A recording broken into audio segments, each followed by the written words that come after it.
उत्तराखंड की सुंदरता, देवभूमि, एक अनुपम प्राकृतिक भंडार।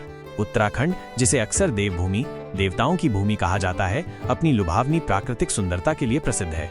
यहाँ हिमालय की राजसी चोटियाँ, निर्मल नदियाँ, हरे भरे घाटियाँ और शांत झीलें हैं, जो इसे प्रकृति प्रेमियों, साहसिक गतिविधियों के शौकीनों और आध्यात्मिक साधकों के लिए स्वर्ग बनाती हैं। हिमालय की भव्यता, बर्फीली चोटियां, राज्य पर राजसी हिमालय का प्रभुत्व है, जिसमें नंदा देवी, त्रिशूल, चौखंबा और केदारनाथ जैसी ऊंची चोटियां शानदार नज़ारे पेश करती हैं। ये चोटियां दुनिया भर से पर्वतारोहियों और ट्रेकर्स को आकर्षित करती हैं। Valley of flowers national park, ये यूनेस्को विश्व धरोहर स्थल मानसून के दौरान अल्पाइन फूलों के जीवंत कालीन में बदल जाता है, जिसके पीछे बर्फ से ढके पहाड़ और झरने होते हैं। चोपता, भारत के मिनी स्विट्जरलैंड के रूप में जाना जाने वाला चोपता, नंदा देवी, त्रिशूल और चौखंबा चोटियों के स्पष्ट और सुंदर दृश्य प्रदान करता है। ये तुंगनाथ और चंद्रशिला की ट्रैकिंग के लिए एक आधार है।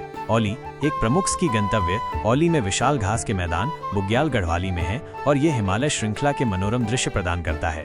झीलें और नदियाँ। नैनीताल, भारत के झीलों के जिले के रूप में जाना जाने वाला नैनीताल अर्धचंद्राकार नैनी झील के चारों ओर बसा हुआ है, जो हरे भरे जंगलों से ढकी पहाड़ियों से घिरा है। झील में नौका विहार और मॉल रोड पर टहलना लोकप्रिय गतिविधियां हैं। भीमताल, नौकुचिया ताल, सात ताल, नैनीताल के पास की ये शांत झीलें शांतिपूर्ण पलायन और नौका विहार और प्रकृति की सैर के अवसर प्रदान करती हैं।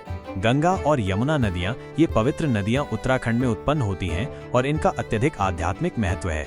ऋषिकेश और हरिद्वार में नदी तट धार्मिक अनुष्ठानों और योग रिट्रीट के केंद्र बिंदु हैं। हिल स्टेशन और घाटियां।